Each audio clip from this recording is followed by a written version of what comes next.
Bonjour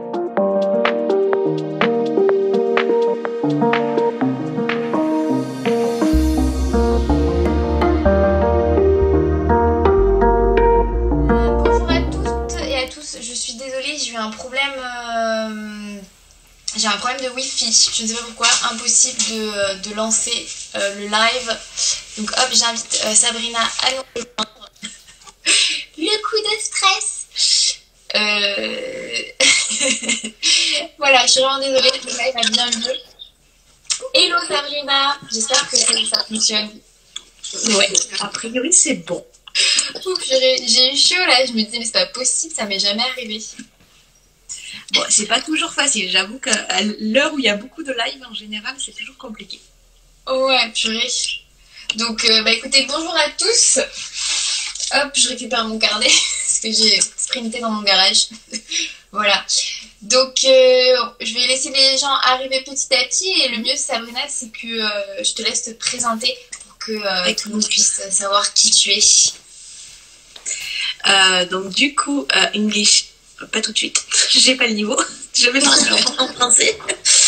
Alors, je m'appelle Sabrina, j'administre le compte Princesse Périnée sur Instagram et je suis kiné et ostéopathe spécialisée en rééducation du périnée.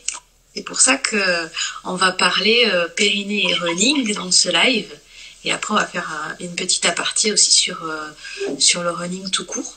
Mais c'est vrai que c'est une zone qui est assez méconnue et qui pourtant est quand même intéressante à maîtriser. Et surtout avec le running, donc voilà. Ouais. Et donc en plus tu fais des petites vidéos sympas. Est-ce que tout le monde nous entend? Puisque il y a marqué qu'on ne nous entend pas. Alors c'est bizarre parce que moi je t'entends que tu m'entends, ça devrait fonctionner. C'est ça. Si c'est bon, hop, ça y est, je vois. Bon bah tant mieux. Et donc l'objectif en fait du live aujourd'hui avec Sabrina, c'est en fait de répondre à vos questions autant en fait on va surtout d'abord Sabrina va d'abord surtout vous présenter en fait ce qu'est le périnée puisque je crois que même si ça nous concerne tous et toutes, on a un peu sauté cette étape en SVT et donc la première partie du live sera réservé justement à ça et ensuite on va essayer Sabrina surtout va essayer de répondre à vos questions, sachant que moi j'ai déjà noté les questions que vous nous avez envoyées en amont, donc voilà. Super. Donc je vais prendre une petite dizaine de minutes déjà où je vais vous expliquer à tous ce que c'est. Donc le périnée, c'est une zone qui est un peu taboue, dont on ne parle pas beaucoup parce qu'en fait c'est la zone qui ferme en bas la cavité abdominale et c'est la zone, on va rentrer direct dans le vif du sujet, hein, c'est la zone pipi, caca, sexo. Voilà, comme ça on repère où c'est.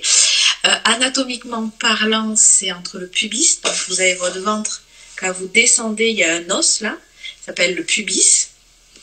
Les deux os là, quand on est assis sur nos fesses, il y a deux os sur les fesses, les ischions, et en arrière le coccyx, donc le tout dernier os de la colonne. Donc en position gynécologique, c'est un losange.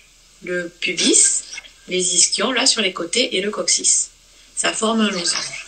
Souvent, quand on cherche un petit peu, qu'on s'intéresse, on entend le périnée comme le muscle. Au mieux, on entend le périnée comme les muscles. En fait, le périnée, c'est la zone. Okay. C'est vraiment la zone. Donc, il y a les organes qui passent par là, il y a les fascias, il y a les tissus mous, il y a les muscles, etc. Et dans cette zone, il y a tout plein de muscles qui forment le plancher pelvien ou le diaphragme pelvien. Plancher, ça ramène à quelque chose de dur. En fait, ça a plutôt la même fonctionnalité que le diaphragme respiratoire. C'est souple, ça bouge, c'est un peu un trampoline naturel pour les organes. Donc, évidemment, à l'avant, passe l'urètre pour faire pipi. Au milieu, pour les messieurs, il y a plutôt les testicules et pour nous, il y a plutôt le vagin. Donc, c'est important que tu dises messieurs, puisque souvent on dit c'est que les femmes qui ont un périnée, alors que si, les hommes aussi. Les hommes et les enfants ont un périnée, ouais. Ouais. Effectivement, c'est vraiment la zone. Et à l'arrière, l'anus, du coup. Donc, c'est quand même la zone des besoins impérieux et nécessaires à notre vie. Et du coup, il y a plusieurs choses qui rentrent en ligne de compte. Il y a ces muscles qui doivent être correctement musclés, pas forcément très musclés, mais correctement musclés pour soutenir les organes. Et puis après, on n'est pas vraiment dans le périnée, mais comme on est dans le running, j'en parle, c'est-à-dire il y a tous les éléments suspenseurs, dont les ligaments et les fascias, qui tiennent les organes. Donc en fait, en running, il y a ces deux éléments à prendre en considération, puisqu'il y a des impacts, c'est un sport à impact, donc il faut que le soutien, donc le plancher pelvien ou le diaphragme pelvien, fasse son rôle de trampoline, permette aux organes de rebondir tout en souplesse, et ce qui est au-dessus, les ficelles qui les tiennent, soient assez fortes pour les tenir en place. Donc grosso modo, on a toute cette zone. Maintenant, on n'en parle pas du tout, et pourtant tout le monde en a besoin, et pas qu'autour de l'accouchement. Parce qu'on le découvre, souvent les femmes le découvrent autour de l'accouchement parce qu'elles ont eu un bébé et que le bébé passe par là. Or, du coup, en fait, au sport et d'autant plus au running, on peut être assimilé. En fait, c'est la zone. Par exemple, il y a beaucoup de filles qui ont des fuites urinaires et qui pensent que c'est normal. En tant que sportif, qui pensent que c'est normal. Or, ce ne l'est pas du tout. Et en running et en trail, il y a quelques hommes aussi qui ont des fuites, mais ils sont plus minoritaires, mais ils en ont aussi, et ce n'est pas normal non plus. C'est des choses à prendre en considération dans l'entraînement et dans la prise en charge globale du sportif. Ouais, d'ailleurs, les fuites, je crois que c'était une des questions qu'il y avait surtout là-dessus, sur est-ce qu'il y a moyen de... autant avant les fuites, il y avait une question, c'était plus est-ce qu'il faut avoir des exercices de prévention ou il faut juste... Parce que je pense que quand tu parles du périnée, même si maintenant qu'on l'a situé, je crois que même en le situant, peu de personnes et surtout peu de femmes arrivent en fait à le ressentir ou même juste à savoir comment il existe. Et dans ce cas-là, comment on peut, sans le rendre trop hyper tonique, parce que je sais pas s'il y a aussi un juste milieu à trouver entre hypo et hyper, et comment on peut finalement le sentir, le trouver sans... Parce que c'est un muscle et c'est vrai que quand on fait beaucoup de sport, on a l'habitude de contrôler ses muscles et là c'est vrai que c'est un peu plus caché. On a moins l'habitude effectivement. Alors déjà la zone comme je vous ai dit, il n'y a pas que du muscle, donc pour coup je vais te guider, du coup tu vas me dire si par exemple toi tu sens et peut-être les gens en live vous mettrez des pouces et tout ça. Et voilà. Donc on essaye de s'asseoir dans une position où on est à l'aise. Là je suis sur mon canapé en tailleur. Si vous êtes sur une chaise c'est le mieux. Symétrique, les deux fesses posées de la même manière. Plutôt le dos droit, pas arraché. Donc là, vous êtes dans une position détendue. Le premier exercice qu'on peut faire, c'est pas le plus facile, mais ça peut être le premier exercice qu'on peut faire pour une prise de conscience, c'est déjà respirer. Respirer de manière abdominale. Donc, inspire, tu laisses ton ventre se détendre, tu vois ce qui se passe un peu au niveau du périnée et tu souffles. Est-ce que tu sens un peu ce qui se passe? Ouais. Bah après, moi, j'ai l'habitude, il y a une autre personne qui parle en yoga sur les bandards, on l'utilise beaucoup. C'est ça. Mais après, moi, tu sens un petit... une petite... Enfin, moi, j'appelle ça une corbeille. Ouais, c'est ça.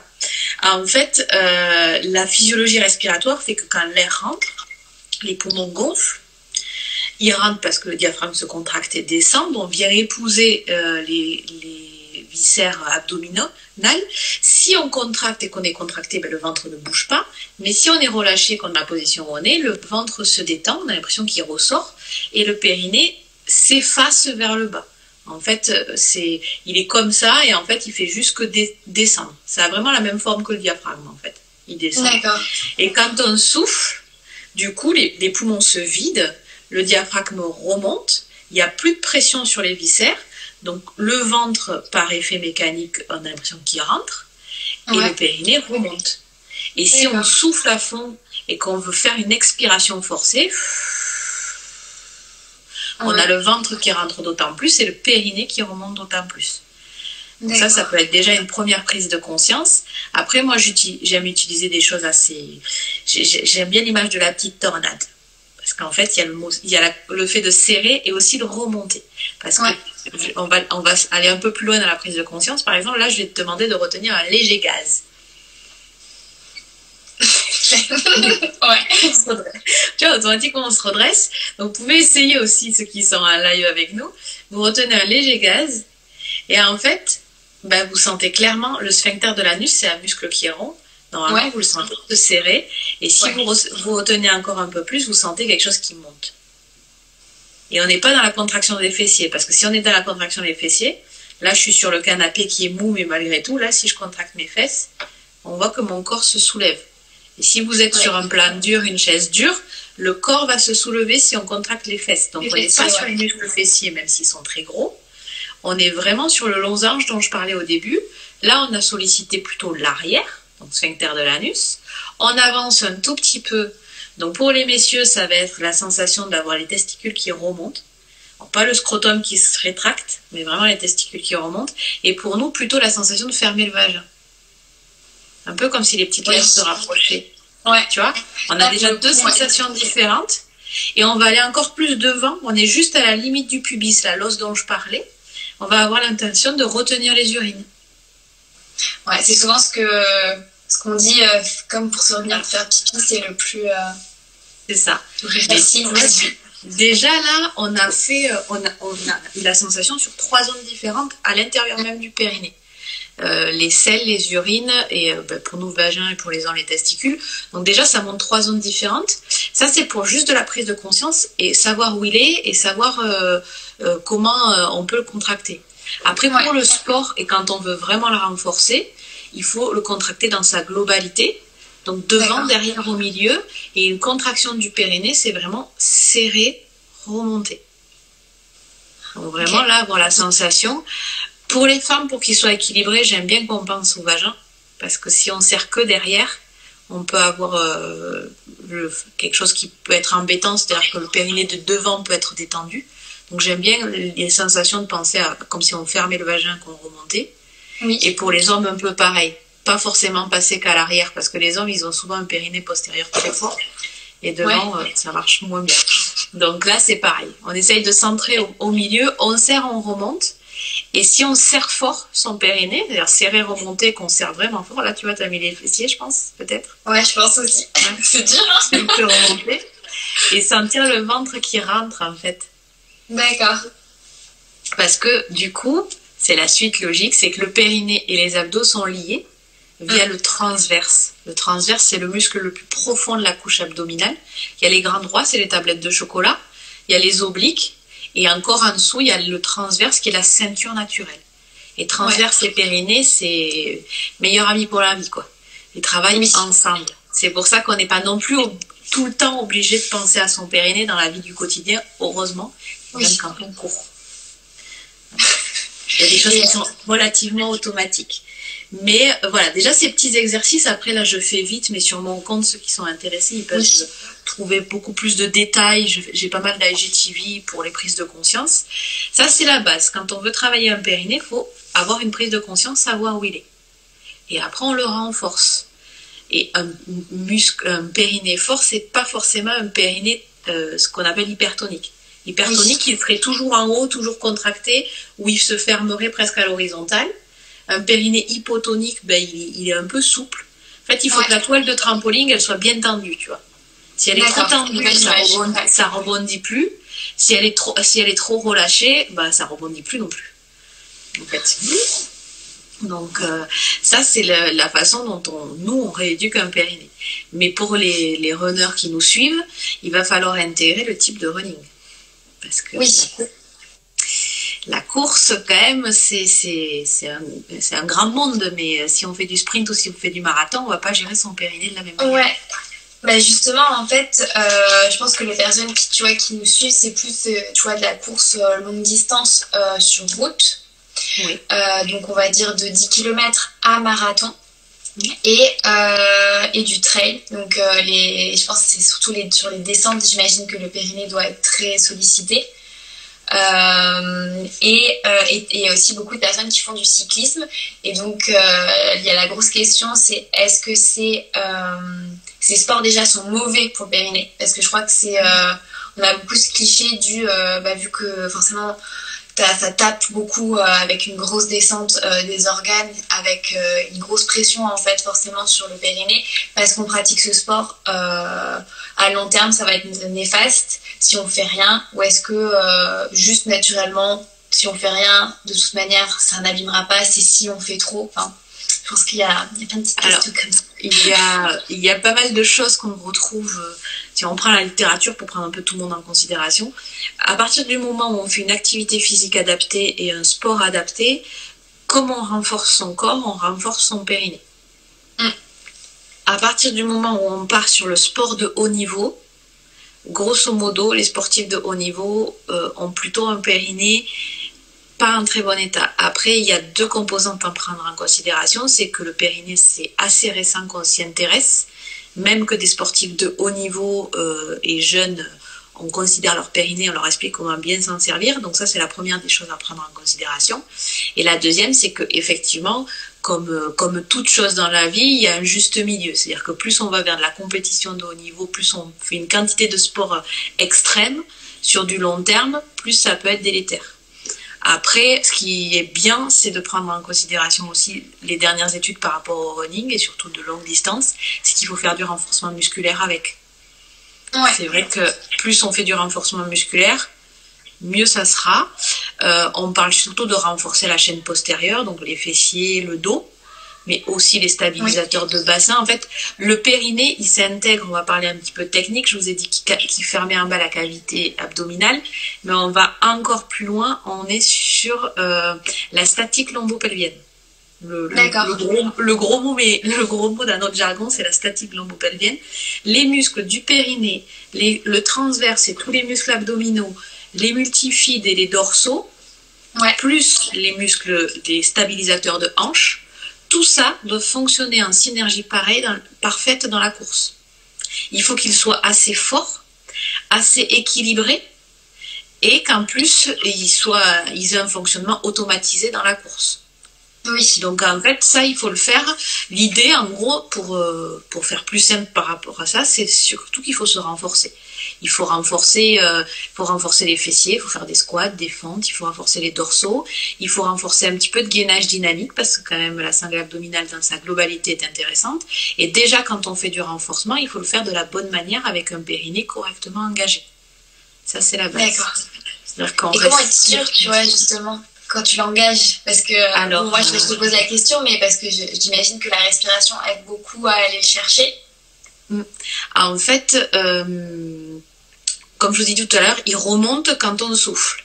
Et une bonne contraction périnéale, c'est serrer, remonter. Donc déjà, la première des choses à penser, c'est plutôt sur du renforcement musculaire, en tout cas, faire l'effort sur une expire. D'accord. Ouais. Voilà. Et là, on va travailler en fait en fonction de ce qu'on veut faire. Par exemple, sur un squat, ça dépend si c'est des squats chargés ou des squats pas chargés. Mais on va inspirer, souffler, aller serrer le périnée, serrer la sangle abdominale, donc rentrer la sangle abdominale au maximum. Je vais vous montrer ça, c'est peut-être plus parlant. Hop. Donc là, j'inspire, je souffle, j'engage mon périnée, je rentre mon ventre, sangle abdominale rentrée, et à partir de là, je respire plus que par les côtes. D'accord, tu gardes toujours une contraction en fait. Enfin, Là, je suis en respiration de gainage. J'ai mon transverse engagé, j'ai mon périnée serré, remonté, il ne faut pas qu'il lâche. Ouais. Donc déjà, premier exercice, là, je suis comme ça, debout, et on compte. Si le périnée tient 20-30 secondes, on est pas mal. Si déjà dans cette position debout, le périnée, vous sentez qu'il lâche, avec les exercices que je vous ai fait faire, vous sentirez. Là vous dites ok, je suis pas top sur mon périnée, va falloir faire du ciblé sur le périnée. D'accord. Il va falloir d'abord renforcer à fond le périnée avec des exercices spécifiques et après l'intégrer dans la préparation du sportif.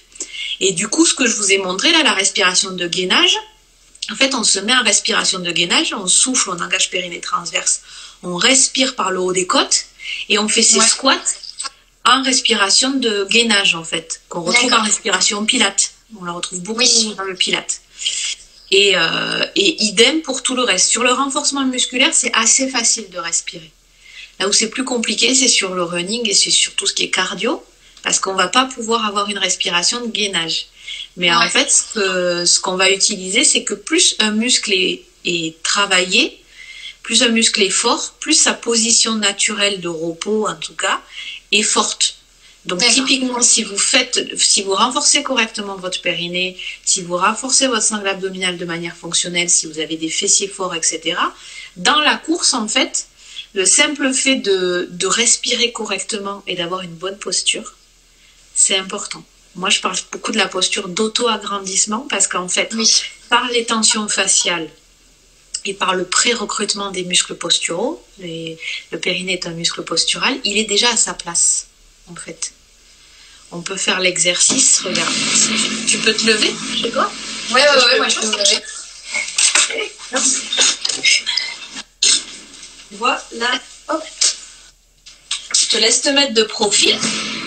J'enlève ma petite veste. Je vais essayer de se vous allez voir. Donc on est relâchés, toutes les deux.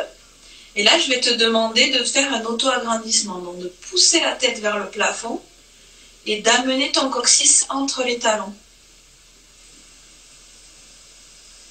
Et tu relâches. Et auto-agrandissement.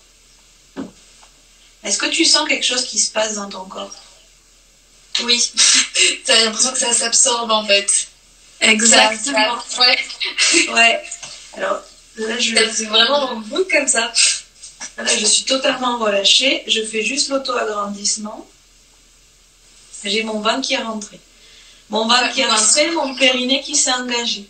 Donc là, en fait, juste en termes de course, en faisant l'auto-agrandissement et en amenant le poids du corps vers l'avant, avec la tête vers l'avant, on a déjà fait la moitié du boulot, en fait.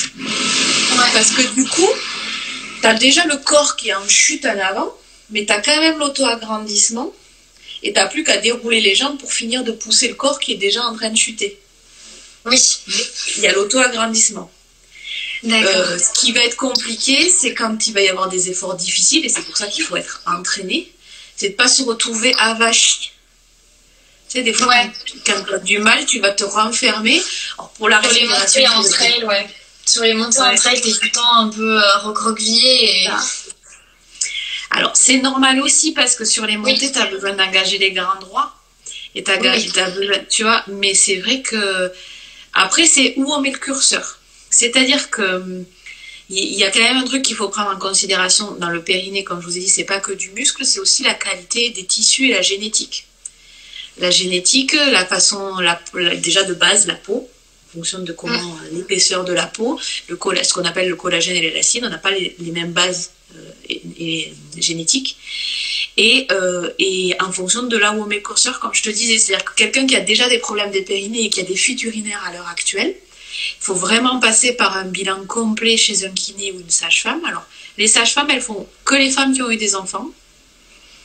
Les kinés, ils font homme, femme, enfant, qui ont eu des enfants ou pas chez la femme. D'accord, ok. Voilà.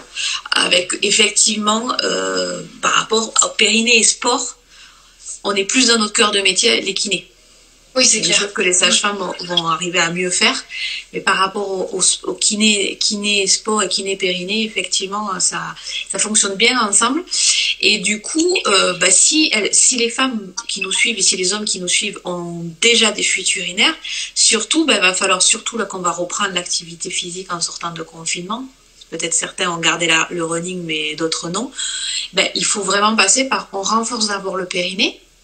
On voit quels sont les problèmes, parce que c'est pas toujours que de la force. Vous avez vu, là, je vous ai parlé de force, de posture, etc. Et à partir de là, on rajoute après le renforcement musculaire et le running. Et on augmente les doses. En fait, on parle toujours de remise en charge progressive. Oui. On commence jamais à zéro et on va pas courir un marathon dans une semaine. Ça paraît logique. On apprend à marcher, on apprend à courir sur des petites distances avant de courir sur des longues distances. Pour le périnée, c'est exactement pareil. On lui fait pas subir quelque chose de trop important. Et les runneuses les runneuses en fait qui font ça depuis longtemps et qui n'ont pas considéré leur périnée, c'est vrai qu'on peut considérer qu'il faut revenir en arrière, tu vois, qu'il faut considérer le périnée, le réintégrer, etc. Voilà. Et tu peux redire à Flore, puisqu'on disait oui, les sages-femmes effectivement font la rééducation du périnée, mais pour uniquement postpartum.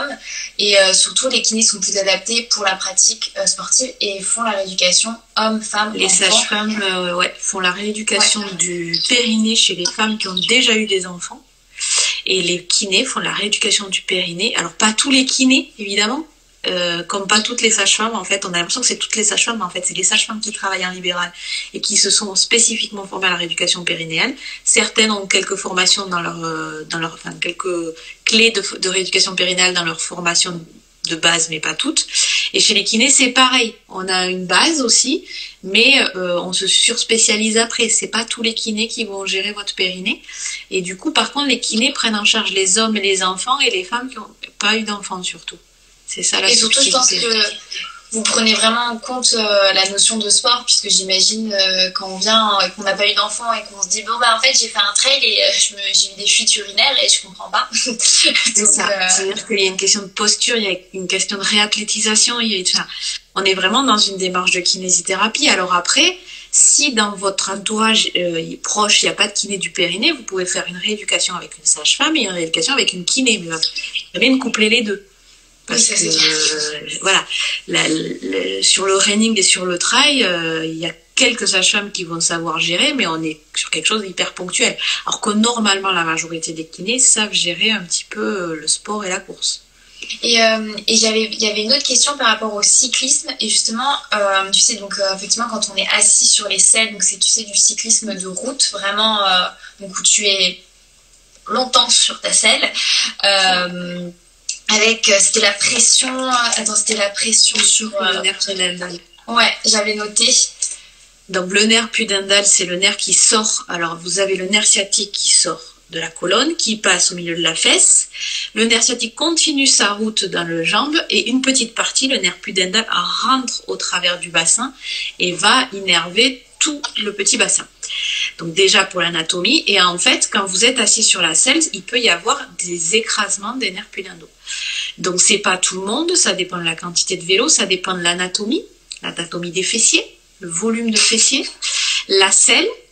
Donc ce qui est sûr, c'est que dès que vous ressentez les signes de souffrance neurologique, c'est des fourmillements, des sensations cartonneuses, des sensations bizarres, surtout si c'est désymétrique, si après avoir fait du vélo, vous sentez sur les parties intimes, que ce soit les petites lèvres ou que ce soit les testicules pour les messieurs, des choses bizarres, ça picote, ça fourmille, surtout que d'un côté, vous dites tiens, il faut juste se dire tiens, peut-être que là, le nerf a été un petit peu trop titillé, et après ça va être la répétition. Donc si c'est quelque chose qui revient, déjà peut-être changer le matériel ou changer la quantité.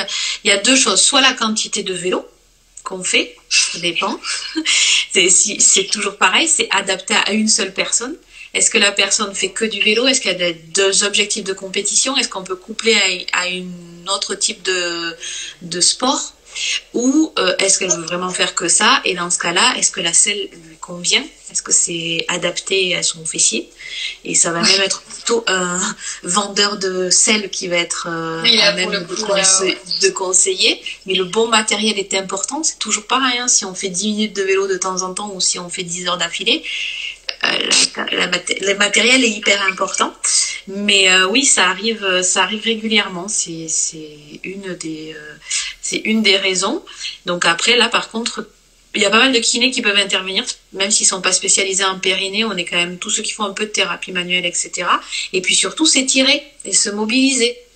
C'est-à-dire que si le nerf il a été écrasé pendant, on va dire, 3 heures.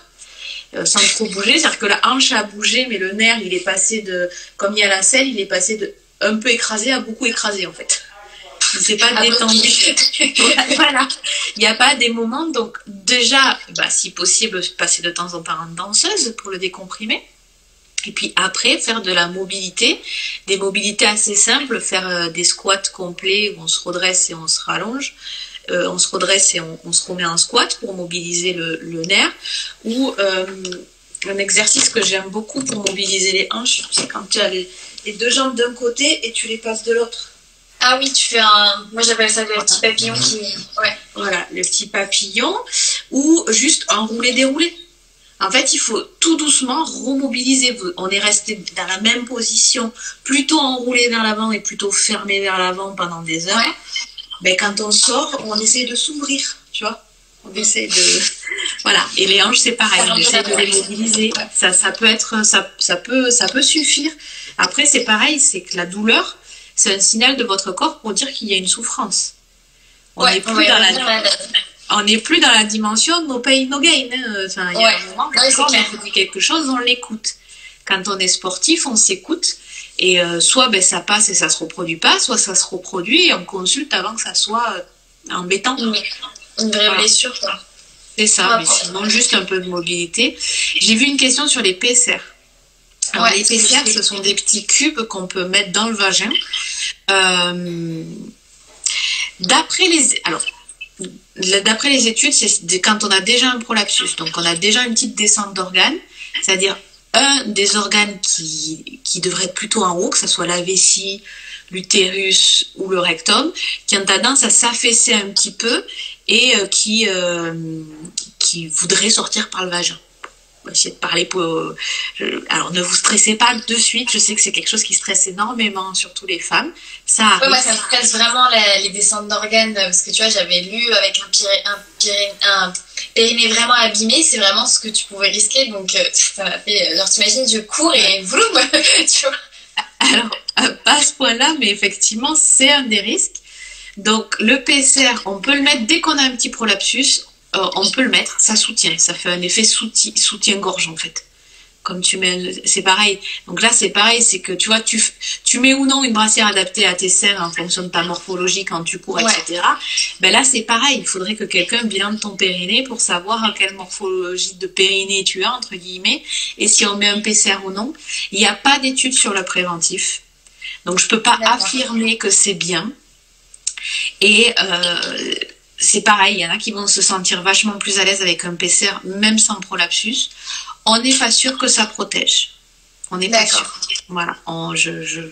J'espère, peut-être que j'ai pas vu les dernières études qui sont tombées, mais on n'est pas sûr. C'est quelque chose qu'il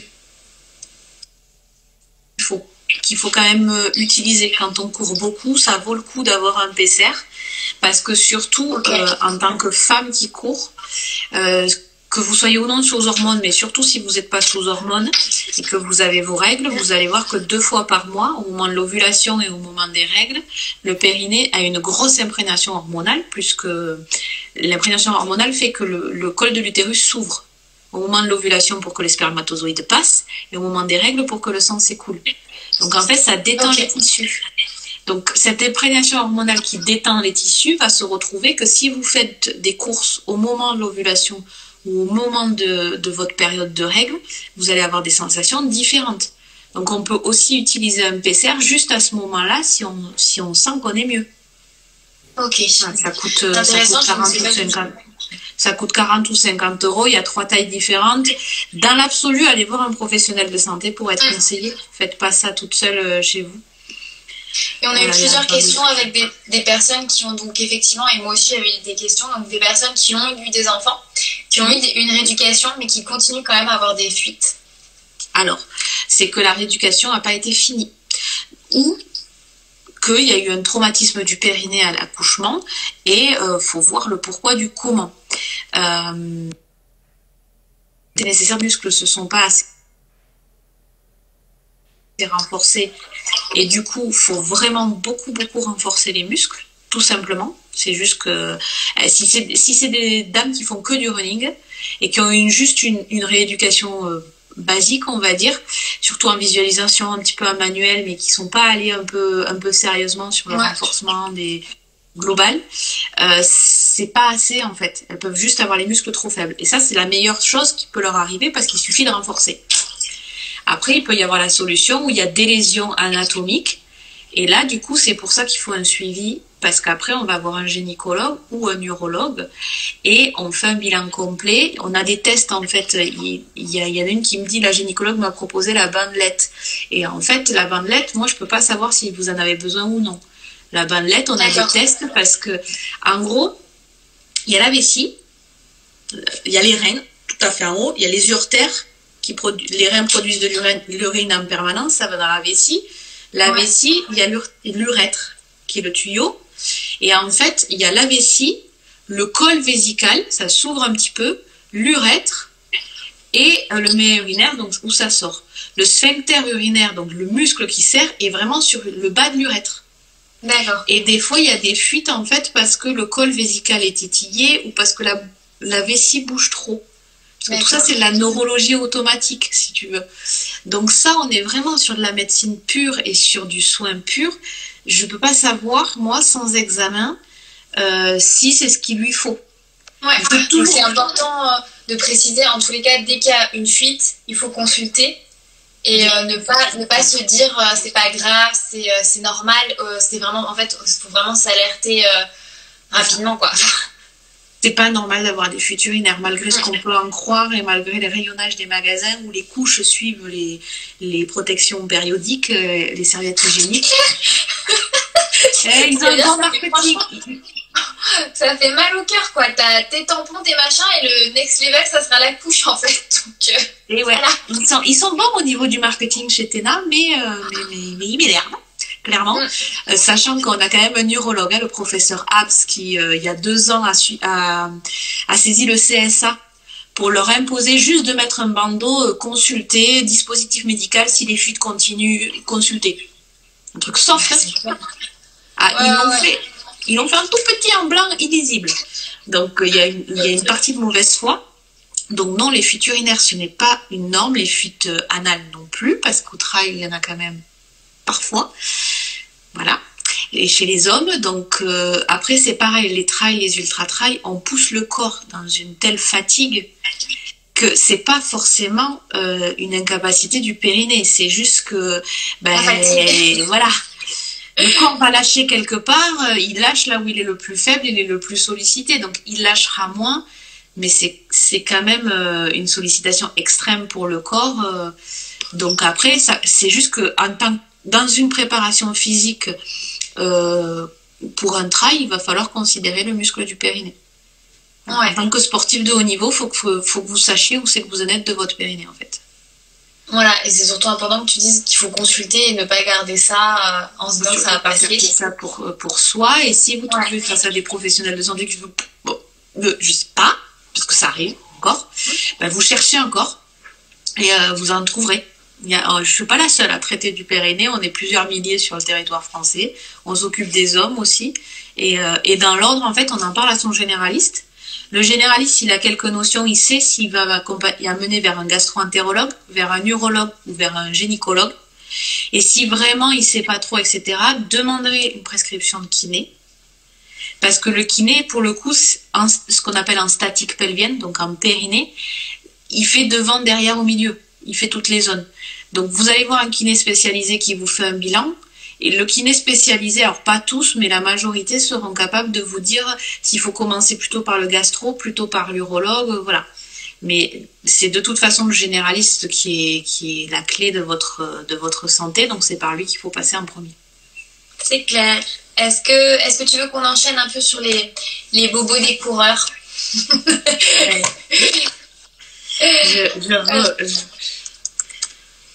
Je pense que l'une des questions, je pense que la question la plus intéressante en intro, peut-être sur cette partie de la thématique, c'est à quel moment il faut s'alarmer.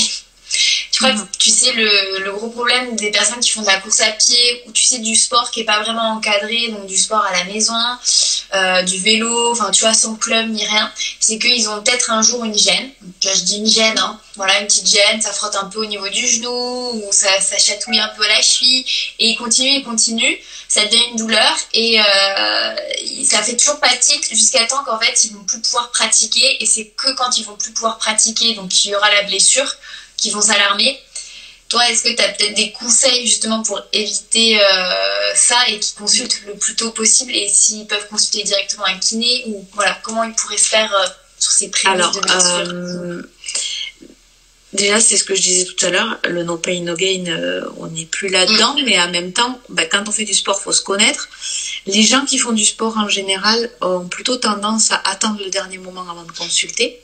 ceux qui se mettent au sport, voilà, là avec le confinement, ceux qui se sont mis au sport et qui sont pas de base sportifs, peuvent se dire oh ça tire un peu. Ceux-là, c'est vrai qu'il faut un peu les pousser et leur dire non non, ouais, tu peux aller plus loin, c'est pas vraiment de la douleur. Mais là, on est vraiment sur des débutants.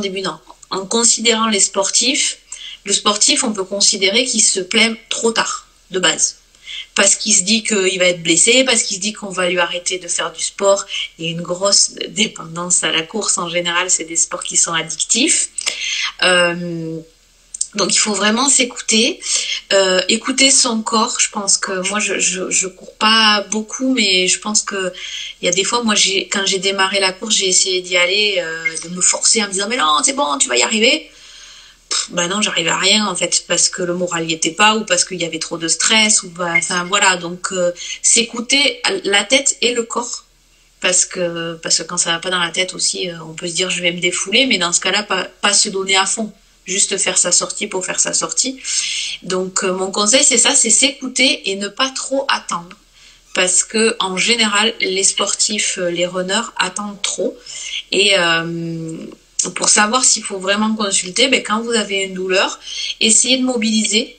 La mobilité, c'est ce qu'il y a de mieux, parce que donc de mobiliser en grande amplitude, par exemple, si c'est une douleur de cheville, bouger, faire ce qu'on appelle des circonductions dans un sens dans l'autre. Des automassages, avec des balles de massage, avec des rouleaux de massage, avec les mains, masser. Ça, c'est hyper intéressant. Mobiliser, étirer, que ça soit un étirement dynamique justement en mode yoga pour redonner de la mobilité ou juste un étirement, alors pas juste après la course, mais si on va dire une semaine, 15 jours de ce petit moment de chouchoutage où on fait attention à la zone qu'on a de douloureuse, ça va pas mieux, voire ça empire, on peut envisager de consulter. Ouais. Voilà. Et j'avais une petite question aussi sur, je crois que c'était, enfin, il y a 2 grosses blessures qui reviennent beaucoup chez les coureurs.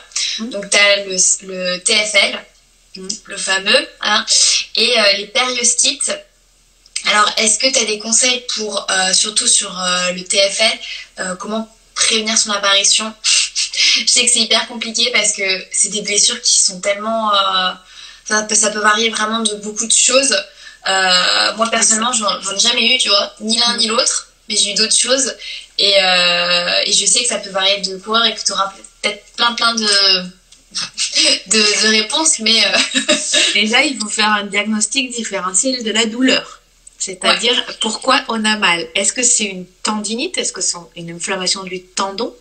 Le TFL du coup c'est le petit muscle qui s'accroche sur une longue bandelette tibiale et en fait plus c'est blanc, moins c'est irrigué, plus c'est compliqué à revenir à un état de santé normal, on va dire. Et plus c'est... Donc du coup, est-ce que c'est une tendinite? Est-ce que c'est... Alors TFL en général c'est rarement une élongation, etc. Mais tendinite et périostite, pourquoi c'est long? Parce qu'en fait c'est surtout pour reformer un tendon après un tendon ou un périoste, enfin on est toujours sur des choses qui sont pas très musculaires, c'est long. C'est hyper long. Donc en fait, le process, c'est que le coureur va avoir attendu super longtemps parce que la douleur est insidieuse. Elle arrive, elle repart.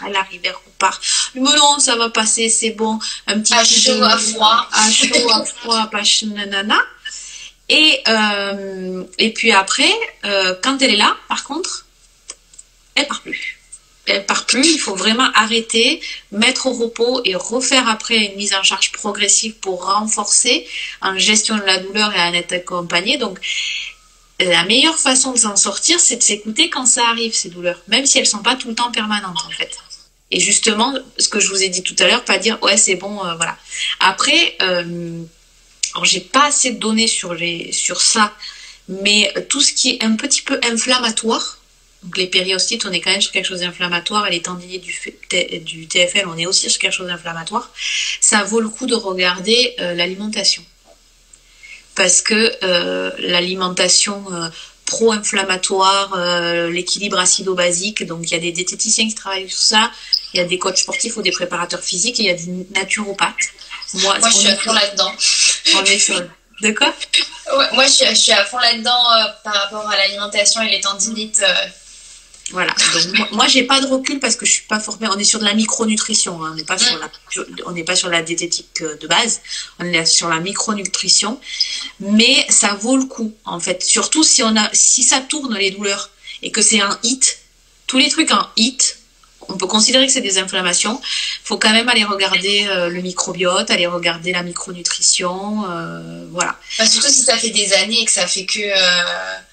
malgré ostéo ou par exemple des semelles, que ça revient, ça fait 5 ans que je traîne une périostite, je vois le... Voilà, 5 ans de périostite, dans l'ordre logique, on fait de la kiné, ok. On va voir un podologue en fonction de là où est la périostite, souvent c'est quand même autour des chevilles, donc on va voir un podologue, peut-être il va mettre des semelles qui vont permettre d'enlever qui vont amortir l'impact. Mais c'est que si la source c'est pas ça, en fait, on n'y arrivera pas. Et quand ça fait 5 ans, ou alors il court beaucoup trop. Oui, Anthony, hein. Tu continues à courir. Je ne le connais pas, mais peut-être qu'il court beaucoup trop et qu'il se met pas au repos, c'est aussi une possibilité. Ce qu'il faut entendre, en fait, c'est que surtout sur un sport comme la course, qui est valorisé comme étant quelque chose de facile à faire, on met des baskets et on est libre, comme un oiseau qui vole. Mais t'as raison, hein. Eh ben pas du tout. Et c'est là où les professionnels de santé sont importants parce que c'est ceux qui vont vous servir finalement de préparateur physique, etc. Après, il y a aussi la solution, c'est quand même on peut être encadré à la course. Il y a plein de clubs de course. Il y a plein de clubs de course et ça vaut le coup au tout début. Enfin, moi, je sais que c'est pas mon sport de prédilection. J'ai essayé fin 2019 là de m'y mettre. Je suis pas bonne. Moi, c'est le cardio qui pose problème et j'en fais toujours trop. Je me fatigue. Enfin, voilà. Et pourtant, c'est mon métier. Et je pourrais avoir un peu de recul pour me faire un plan d'entraînement. Mais sur soi, on n'est pas très bon déjà. Donc quand en plus c'est pas son métier, être accompagné, ça fait jamais de mal, quoi. Ouais, ça c'est clair. Mais globalement, pour tous les sports, c'est quand même bien d'être encadré, quoi. Et surtout au tout début. Voilà.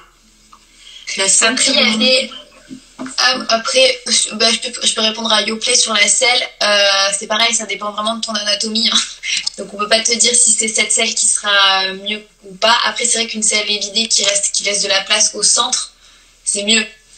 Mais une selle pour les femmes, quoi. Déjà, c'est un bon début. Tac.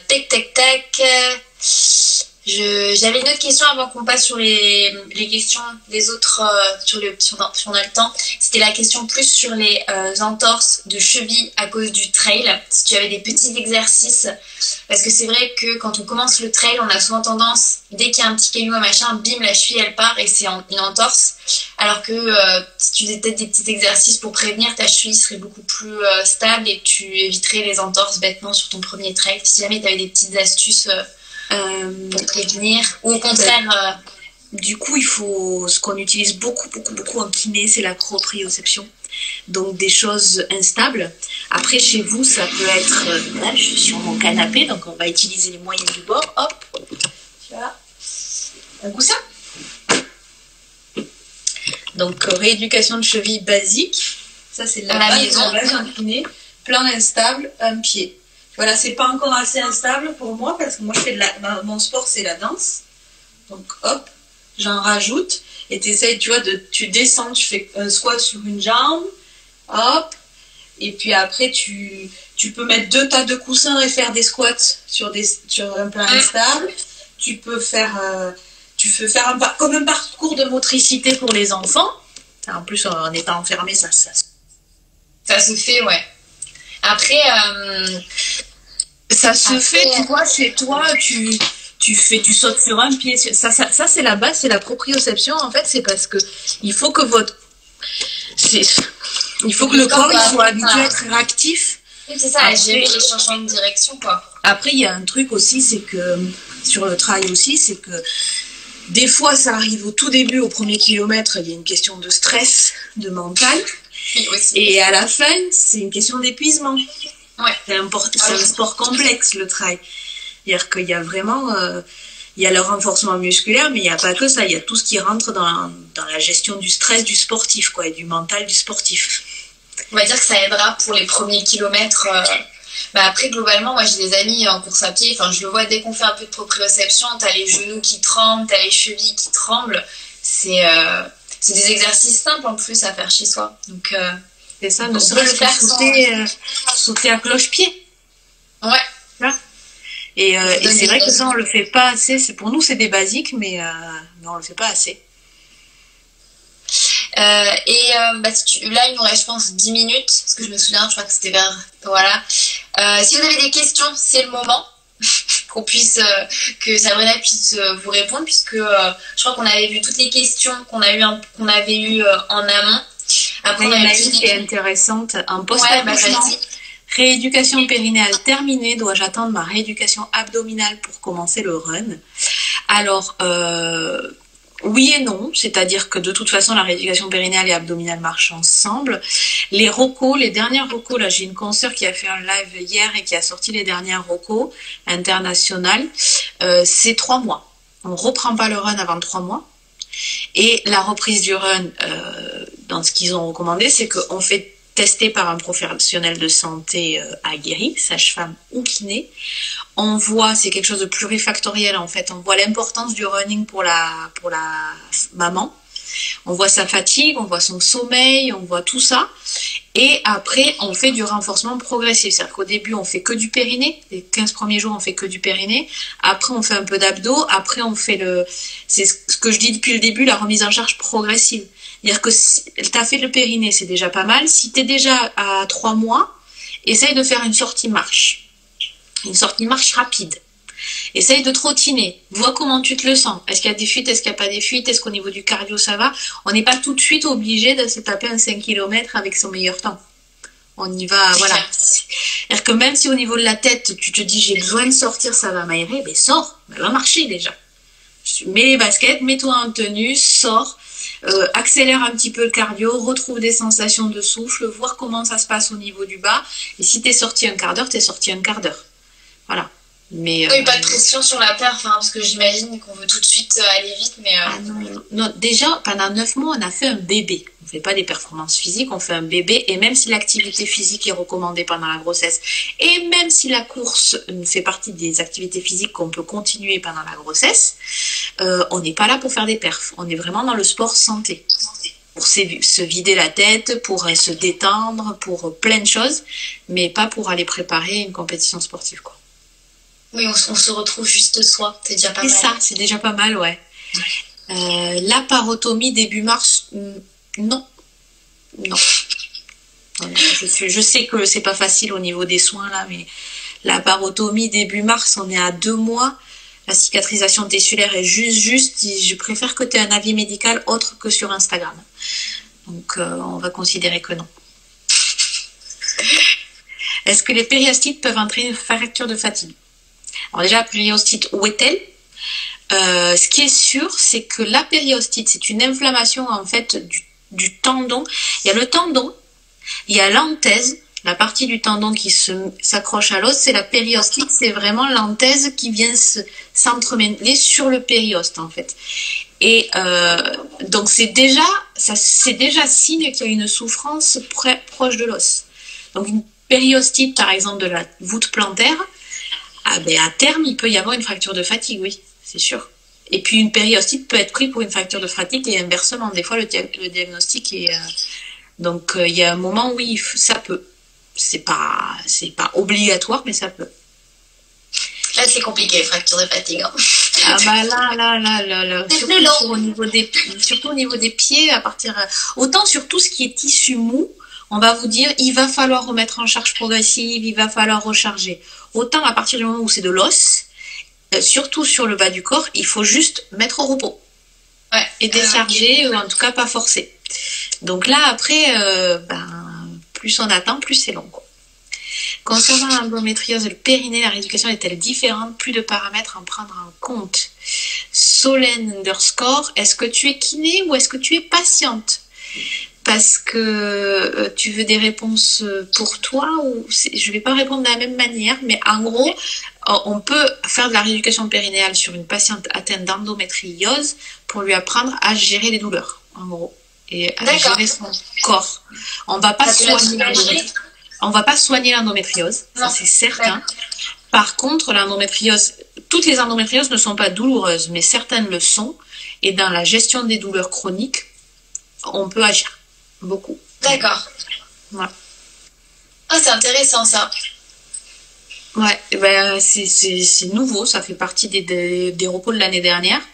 Et même certains médecins ne le savent pas, donc tout le monde peut se garder l'info derrière l'oreille parce que des femmes endométriotiques, il y en a quand même pas mal. Et du coup, ouais, la kiné aide à gérer les douleurs. Est-ce qu'il faut garder engagé le périnée, le transverse pendant la course? Alors là, c'est pareil. Si tu fais un sprint, bah, tu peux l'envisager. Mais si tu fais un 5 ou un 10 km, même à partir de 1 km, je veux dire, c'est pas possible. Un périnée, tu peux choisir de l'engager peut-être 1 minute, c'est déjà énorme.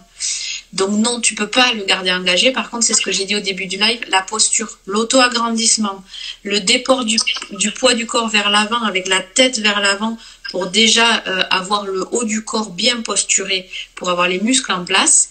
Et après, travailler sur le souffle. C'est-à-dire qu'effectivement... sur les trails, quand vous allez monter, etc., travailler avec des souffles complets pour pas vous fatiguer encore plus et pour intégrer bien le périnée. Mais on ne peut pas le garder engagé en permanence. Et j'avais une question, tu sais, qui revient souvent, tu sais, les abdominaux qui abîment le périnée. Oui. Alors, on va dire que le crunch est mal vu en périnéologie parce que, soi-disant, il augmente la pression sur le périnée. En fait, c'est plus subtil que ça. Déjà, va falloir faire un bon crunch. Un bon crunch. Si tu as le bon souffle, au final... Si tu as une sangle abdominale assez forte en profondeur, c'est-à-dire un périnée bien engagé, un transverse bien engagé, tu vas pouvoir envisager des crunchs. Maintenant, pourquoi faire des crunchs? C'est pas le plus fonctionnel, tu vois. Ça renforce, mais pas forcément la bonne couche. Donc, les crunchs en soi, ça va de toute façon mettre de la pression sur le périnée, mais si tu as un bon périnée, un bon transverse, ça passe. Maintenant, le crunch, c'est vraiment pas indispensable. En course, il faudra plutôt privilégier des gainages dynamiques avec du mountain climbing, des choses un peu intenses. Et après, la référence, c'est mettre une main sur le ventre, quels que soient les abdos, même une planche en fait. Si le ventre sort, ça veut dire que vous faites pas bien les efforts. Ça, j'ai oublié de le montrer tout à l'heure. Tu vois, à partir du moment où... Hop, là, tout à l'heure, j'ai montré... Voilà, j'engage mon transverse. Si maintenant, je veux faire un effort, il faudrait tout le temps que le ventre rentre. D'accord. Encore plus, tu vois. Si je fais un crunch comme ça, si je fais un gainage comme ça, si je fais, tu vois, je bouge mon ventre, il est engagé sur du renforcement musculaire. Dès que je vais faire, ok, je contracte. Tu vois?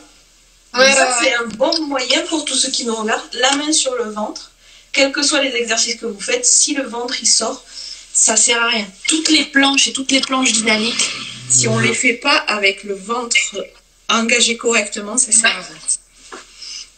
Il faut avoir vraiment conscience de ce qu'on fait, qu'on ne soit pas juste en train de... C'est ça en fait. Le problème c'est que en fait on oublie déjà le périnée, on oublie et encore plus le transverse. Comme j'ai dit au début, c'est les meilleurs amis pour la vie quoi. Un transverse bien engagé sous-entend un périnée bien engagé. Et à partir de là, on peut recommencer à renforcer. Mais pourquoi on veut renforcer? Est-ce qu'on veut un ventre plat? Est-ce qu'on veut un ventre musclé? Est-ce qu'on veut un ventre fonctionnel? Et la fonctionnalité dépend du sport. En running, on n'est pas obligé d'avoir beaucoup de force. Par contre, il faut du fonctionnel. Il faut quand même des grands droits. Il faut quand même un petit peu. Il faut une sangle équilibrée. Et là, le problème, c'est que ça va être l'œil de l'expert, entre guillemets. À travers l'écran, je pourrais voir. Mais je ne vais pas pouvoir donner des conseils globaux parce que tout le monde a une sangle abdominale différente. Et c'est pour ça que les exercices sont spécifiques à chacun. C'est le travail du préparateur physique.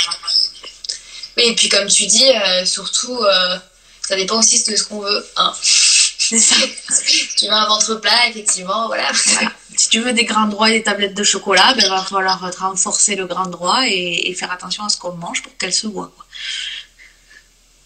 Je regarde les questions un peu qui se sont posées. Que faire en cas d'aponeurose plantaire?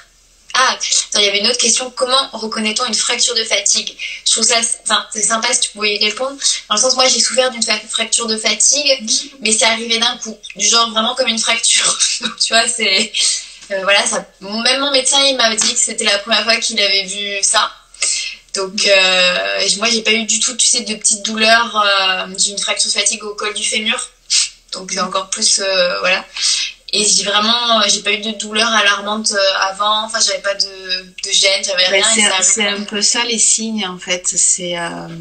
Alors là, de mémoire, j'ai pas tous les signes de diagnostic différentiel, surtout que ça fait 2 mois que je bosse pas, donc j'ai pas vraiment la tête dans le lit à fond. Mais en gros, c'est ça, c'est quand on va vous poser des questions, on va en fait savoir si c'est plutôt tendinite ou si c'est plutôt fracture de fatigue. On va aussi tester, voir si ça fait mal à l'appui et où.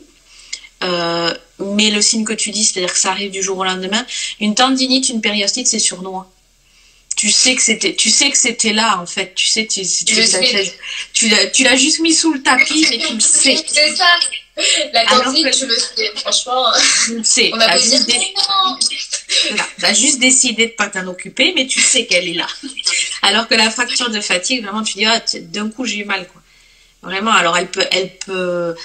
C'est compliqué même en termes de diagnostic parce que des fois à la radio ça peut ne pas se voir ou ça se voit de manière très fine, donc ouais, c'est plutôt ça en fait, c'est plutôt la façon dont c'est intervenu. Et après le diagnostic différentiel, c'est surtout que dès qu'on a une douleur en fait, ce qui est important pour moi, c'est que si la douleur vous l'avez au tout début du running et qu'elle s'améliore avec l'échauffement, on est plutôt un peu tranquille. Si elle est de pire en pire et qu'elle vous oblige à vous arrêter, là, c'est vraiment un signe que la douleur, elle sert à quelque chose, quoi. Si plus vous courez, plus ça fait mal, vous dites pas que ça va passer, quoi. Envisagez. Oui, contrairement à la tendinite. La tendinite, tu dis vu que c'est bon, je sens plus. Quand tu commences à courir, tu te dis que c'est bon, alors que pas du tout. La tendinite, dit que c'est bon parce que tu la sens plus à l'échauffement. Par contre, si justement, après avoir couru, la douleur s'intensifie, on part de 0 à 10. 0, pas de douleur, 10 de douleur. Et ça s'appelle le VA, l'évaluation visuelle de la douleur, analogique, pardon. Et du coup, vous regardez un petit peu où vous en êtes. C'est-à-dire que si c'est une douleur qui vous empêche pas de tout courir, si après avoir couru vous n'êtes pas trop embêté, etc., on est plutôt tranquille. Et si au fur et à mesure des entraînements, les douleurs disparaissent, on est plutôt tranquille. Si c'est des douleurs qui vous empêchent de courir, si c'est des douleurs qui, après la course, vous font très très mal, vous savez plus trop comment vous tenir, et si au fur et à mesure des entraînements, la douleur augmente, c'est un des signes qu'il faut consulter, quoi. Oui, ça c'est clair. D'ailleurs, on en avait parlé nous ensemble, mais ça serait bien que peut-être que tu l'expliques aux gens que la téléconsultation est en place maintenant pour les kinés. Oui, alors la téléconsultation pour les kinés, comment ça fonctionne? C'est-à-dire que vous pouvez appeler le kiné qui s'occupe de vous d'habitude ou le kiné de quartier. Il va faire une première consultation à présentiel, possiblement à domicile. Il peut se déplacer ou on est en train de réouvrir les cabinets, donc vous recevoir. Et après, on met en place les téléconsultations, les télésoins pour les suivis en fait. Voilà, okay. Il y a quelques confrères qui font comme moi du conseil pur, mais on n'est pas sur une prise en charge sécu. Mais ça peut être aussi intéressant si vous avez des questions spécifiques. Voilà, il y en a qui le font en nomenclature, en conseil. Mais sinon, si on veut être vraiment dans les clous de la sécu, ça fait une quinzaine de jours qu'on a droit aux télésoins. Donc c'est pas parce qu'on est confiné qu'on consulte pas, au contraire ça peut être le bon moment. Et le temps de faire la consultation médicale pour avoir l'ordonnance, le temps de trouver le kiné, de faire la première consultation et le suivi, on peut s'y mettre là, tranquillement. Ça permettra de faire une reprise en gérant les douleurs. Ouais, et surtout pour les gens qui ont été peut-être interrompus au milieu d'un, je sais pas, de rééducation, est-ce que eux ils peuvent reconsulter pour pouvoir faire un point? Oui. Ceux qui étaient déjà en consultation, les kinés les kinés qui ont repris le télésoin, normalement, les ont contactés. Et si c'est pas le cas, vous pouvez appeler votre kiné. Moi, je sais que je peux pas parce que la rééducation périnéale n'est pas ouverte à télésoin. Mais toutes les autres rééducations, la majorité des rééducations sont ouvertes à télésoin. Donc, n'hésitez pas à vous rapprocher du kiné, ouais. Super. Bah écoute, je crois que ça fait un peu plus d'1 heure. Ça n'a pas coupé. Je ne sais pas pourquoi. Ça fait 2 ou 3 jours que ça ne coupe plus au bout d'1 heure. Oui, ils ont compris qu'on était tous bavards. C'est ça. Bah écoutez, moi je remercie beaucoup Sabrina. J'espère qu'elle a pu franchement vous aider, surtout vous faire prendre conscience de ce qu'est le périnée. Moi je vous encourage beaucoup à aller voir son profil Instagram et surtout ses vidéos IGTV qui sont très drôles. C'est vraiment très léger le ton. Il n'y a pas de chichi, c'est ce qu'on aime. Et au moins, on peut mieux comprendre son anatomie et surtout à quel point c'est important de s'écouter, mais jusqu'au plus profond de nous-mêmes. Ah ben là, oui, à la base, au socle. Voilà. Bon, ben merci beaucoup, ouais.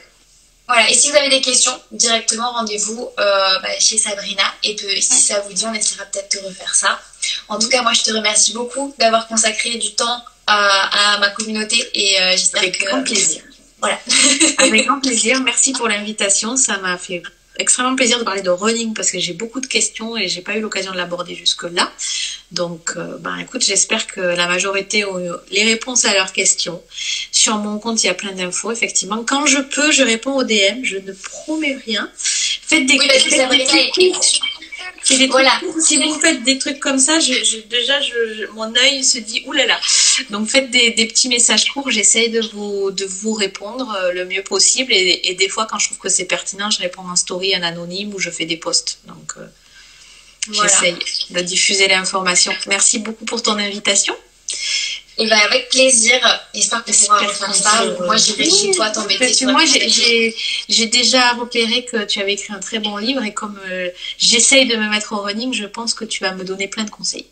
Oui, c'est prévu tout ça. Bon je te fais des gros bisous et je te souhaite une bonne soirée surtout. Au revoir. Salut. Salut. J'espère que ça vous a plu ce petit live qu'on a pu répondre à la plupart de vos questions. On a vraiment gardé toute une grande partie sur le périnée parce que c'était super important et c'était vraiment le sujet central du live avec Sabrina puisque c'était vraiment quelque chose dont on parle que trop peu de fois et pourtant qui est, comme vous l'avez entendu, au cœur quand même de notre pratique et au cœur de notre corps puisque c'est un peu notre petit soutien. Donc pensez à aller retrouver le compte de Sabrina. D'ailleurs, j'en profite, je vous mets directement en commentaire, comme ça, en même temps que je l'écris. Et si vous avez raté le début du live, je vais essayer de le mettre soit en IGTV, soit en rediff. Voilà, je vous le mets ici, Princesse Périnée, tout simplement. Voilà. Hop, voilà, Princesse Périnée, comme ça. Et on essaiera de refaire ça si vous avez d'autres questions. Et j'essaierai aussi d'écrire un article avec un peu tout le contenu qu'on a eu. Mais en tous les cas, rendez-vous sur le profil de Sabrina. Et surtout, comme on l'a dit, si vous avez des fuites, si vous avez vraiment des douleurs, des gènes, il faut consulter. Prenez soin de votre corps. C'est vraiment la conclusion de ce live. C'est ça, c'est prenez soin de vous. Voilà.